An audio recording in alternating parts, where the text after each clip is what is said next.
Hello friends, स्वागत है आपका आज के इंटरेस्टिंग रिएक्शन वीडियो में।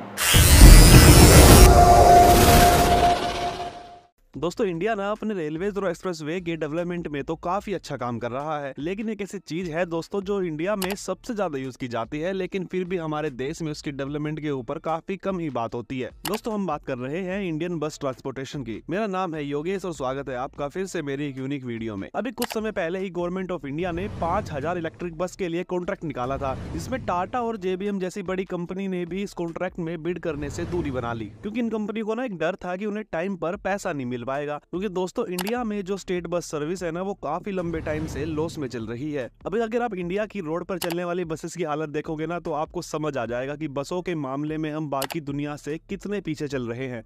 रोड पे चलने वाली हर 10 में से 8 बस की हालत ना बद से बदतर हो चुकी है। ये पुरानी बसेस पोल्यूशन तो करती ही है, साथ ही एस्थेटिक वाइज भी ये काफी बेकार लगती है रोड पे चलती हुई। चलो अब इसके पीछे के कुछ मेजर रीजन को समझते हैं। पहले आप लोग ना एक गैस करो, इंडिया में हर रोज गवर्नमेंट बसेस में कितने लोग ट्रेवल करते होंगे? 30 मिलियन, 50 मिलियन या 60 मिलियन?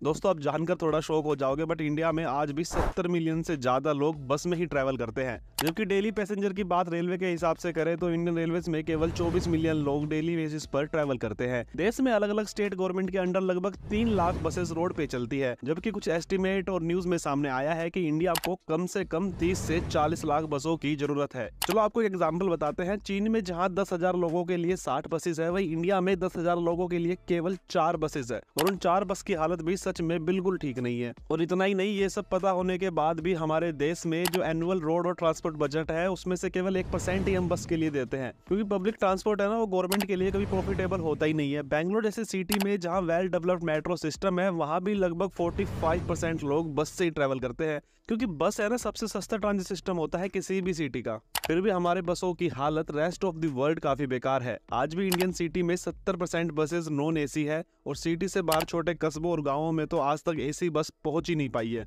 और इसका सबसे बड़ा जो मेजर रीजन है ना वो है बस का किराया। दोस्तों जिस देश में लगातार डीजल और पेट्रोल की कीमत बढ़ती जा रही है, वहाँ सालों से लोग आज भी बस में 10 या 20 रुपए देकर ही 10 से 20 किलोमीटर ट्रेवल करते हैं। और कुछ एक्सपर्ट्स की माने तो ये सबसे बड़ा रीजन है जिसकी वजह से भारत में बस का रिवेन्यू लगातार गिरते जा रहा है। Diesel cost, driver cost, conductor की कॉस्ट, प्लस बस का मेंटेनेंस, ऊपर से पॉलिटिकल दबाव होने के चलते कुछ स्टेट या सिटी में बस महिलाओं के लिए फ्री ऑफ कॉस्ट चलाया जाता है। इन सबको अगर मिला देना तो बिल्कुल भी बचत सामने नहीं आती है। इवन सरकारी बसेस में तो स्कूल कॉलेज के बच्चे टिकट्स लेते नहीं है, महिलाओं के लिए तो वो वैसे ही फ्री है, तो बस को घाटा भी हद से ज्यादा हो रहा है। जिससे नई बस की टेक्नोलॉजी या नेटवर्क डेवलप करना तो दूर, जो बस अभी रोड पर है उसका मेंटेनेंस के पैसे भी हमारे पास बचते नहीं। इन सब रीजन की वजह से जो गैप है बस रिवेन्यू में, वो हर साल करोड़ों रुपए के हिसाब से बढ़ता जा रहा है, और उसका रिजल्ट हमें आज पुरानी पोल्यूटेड टूटी फूटी बसों के रूप में देखने को मिलता है। हाफ ऑफ द इंडिया में जो बसें रोड पे चलती है ना वो 8 से 10 साल तक पुरानी है। जितनी पुरानी बस होती है उतना ही डीजल वो खाती है, और फिर ज्यादा डीजल का मतलब है अगेन कम रिवेन्यू। और फिर इन टूटी फूटी ओवर क्राउडेड बस में आम लोग थोड़ा ट्रैवल करना पसंद भी नहीं करते, जिसकी वजह से रिवेन्यू और कम हो जाता है। और अगर हम देश में चलने वाली टोटल गवर्नमेंट बसों की लॉस की बात करें तो वो लगभग 17,000 करोड़ है। ये प्रॉब्लम केवल बस तक नहीं है, इंडियन रेलवेज की भी सेम प्रॉब्लम है।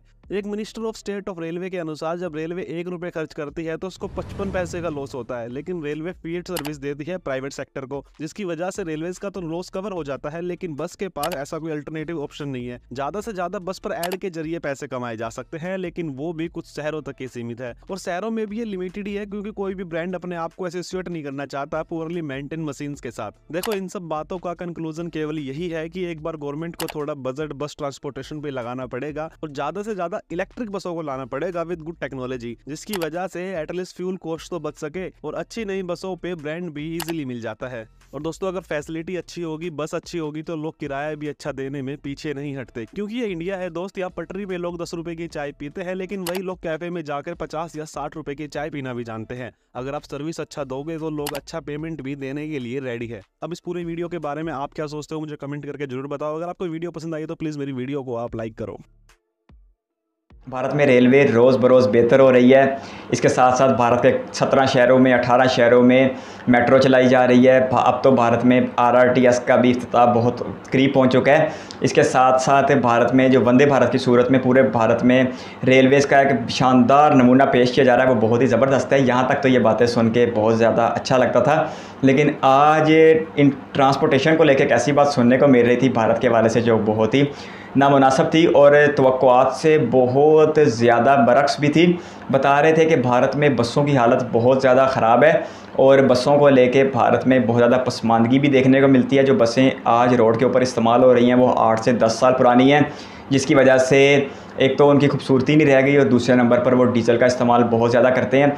लेकिन हैरानकुन तौर पर आज भी भारत में 70 मिलियन यानी 7 करोड़ लोग रोज़ाना की बुनियाद पर बसों में सफ़र करते हैं, जबकि इसके मुकाबले में 24 मिलियन या तकरीबन 2 करोड़ 40 लाख या चलो 2.5 करोड़ लोग रेलवे में सफ़र करते हैं। यानी बसों में सफ़र करने वाले लोगों की तादाद 3 गुना है रेलवे में सफ़र करने वालों से। लेकिन उसके बावजूद यहाँ पर भारत सरकार की अदम तवज्जो सच में हैरान कर देने वाली है, जिसकी चंद एक वजूहात हैं।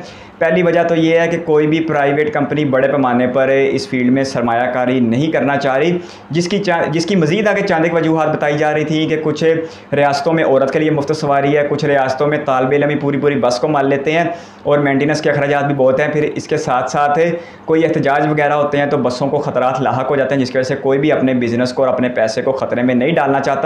यही वजह है कि जब भारत सरकार ने इलेक्ट्रिक बसों के लिए इतिहार निकाला तो कोई भी बड़ी कंपनी इससे फील्ड में कूदने से इज्तनाब करती रही और उसका नतीजा ये निकल के सामने आ रहा है कि भारत में बसेस का जो एक निज़ाम है वो रोज़ बरोज़ पसमानदा होता चला जा रहा है और वह भारतीयों की मुश्किलात में अच्छा खासा इजाफा भी कर रहा है। रेलवेज़ की निस्बत अगर भारत में बसों पे 3 गुना ज़्यादा लोग सफ़र करते हैं, उसके बावजूद भी अगर सरकार इसके ऊपर तवज्जो नहीं देती तो ये बड़े ही अफसोस की बात है। ट्रांसपोर्टेशन के जो फेडरल मिनिस्टर हैं नितिन गडकरी, वो सड़कों को लेकर तो बहुत ही शानदार दिखाई देते हैं और सड़कों के हवाले से तो वो आए रोज़ ख़बरों में रहते हैं। कभी वर्ल्ड रिकॉर्ड स्पीड से वो सड़कें तैयार करते हैं, कभी सड़कों का पैमाना वो इस कदर ज़बरदस्त कर देते हैं कि वो यूएसए से उसका कंपैरिजन करना शुरू कर देते हैं। लेकिन उस सड़कों के ऊपर दौड़ती हुई बसें उनको क्यों नहीं नज़र आती और वो प्राइवेट पार्टनरशिप के तहत इन बसों को क्यों नहीं बेहतर कर रहे? ये एक बहुत बड़ा सवाल है। और पूरे बजट जो इस वक्त ट्रांसपोर्टेशन और मिनिस्ट्री का जो बजट है वो 1,24,000 करोड़ रुपए सालाना है और उसमें से सिर्फ 1% बसों के लिए वक्फ किया जाता है। ये बड़ी हैरानकुन बात है। सारे का सारा बजट आप सड़कों पे लगा देते हैं, फिर उसके बाद आप प्राइवेट लोगों से उम्मीद करते हैं कि प्राइवेट लोग इसमें पैसा लगाएंगे। तो जब तक प्राइवेट लोगों को अपने लगे हुए पैसे का तहफ़्फ़ुज़ नहीं होगा और उन्हें मुश्किलात का सामना करना पड़ेगा, जिस तरह के वो बता रहे थे कि कुछ रियासतों में सियासी दबाव की वजह से मुफ्त सफ़र करवाया जाता है सियासी कारकुनों को, औरतों को, तालिब इल्मों को, तो वहाँ पर कोई भी बड़ी कंपनी अपना पैसा लगाने से कभी भी इतनी जल्दी राज़ी नहीं होगी। तो हुकूमत को चाहिए कि इस सारे माहौल को साजगार करे और जिस तरह रेलवे के ऊपर तवज्जो दी जा रही है उसी तरह बसों के ऊपर भी तवज्जो दी जाए, क्योंकि बसों के ऊपर सफ़र करने वाले भी भारतीय शहरी हैं और 30, 40, 50 किलोमीटर तक के फासले के लिए रेल से कहीं बेहतर बस का ऑप्शन होता है। क्योंकि रेलवे एक शहर से दूसरे शहर में ज़्यादा से ज़्यादा 3 चलती होंगी, 4 चलती होंगी, 5 चलती होंगी, लेकिन 24 घंटे जो बसेस चलती हैं वो इनकी तादाद कई गुना ज़्यादा होती है छोटे सफ़र के लिए।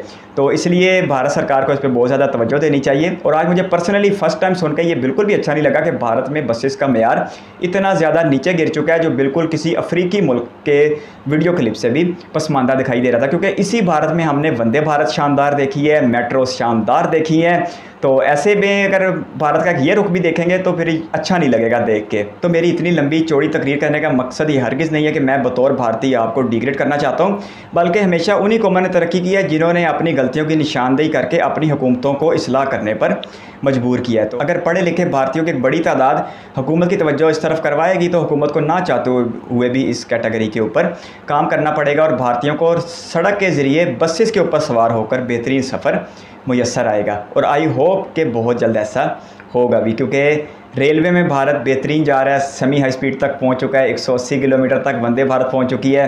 RRTS से दिल्ली से मेरठ चलने के करीब है, वैसे पता नहीं वो भी कब चलेगा, लेकिन सुना है कि बहुत करीब है। और मेट्रो 16-17 शहरों में ऑपरेशनल हो चुकी हैं। तो वो ट्रांसपोर्टेशन देख के बहुत अच्छा लगता है। लेकिन अगर दूसरी तरफ 7 करोड़ भारतीय रोज़ाना इस तरह की पुरानी बसों में धक्के खाएंगे तो देख के बिल्कुल भी अच्छा नहीं लगेगा। तो उन लोगों के साथ भी हमदर्दी की जानी चाहिए जो 7 करोड़ की तादाद में रोज़ाना इन बसों के आगे ख़राब होते हैं। आपकी कीमती का शुक्रिया इस वीडियो पे तक बनने के लिए बहुत सारा धन्यवाद। चैनल पर फर्स्ट टाइम है तो सब्सक्राइब करते बेल आइकन प्रेस कर दें। बहुत जल्द एक और इंटरेस्टिंग रिएक्शन वीडियो के साथ मिलेंगे, तब तक के लिए अपना बहुत सारा ख्याल रखिएगा। Bye bye.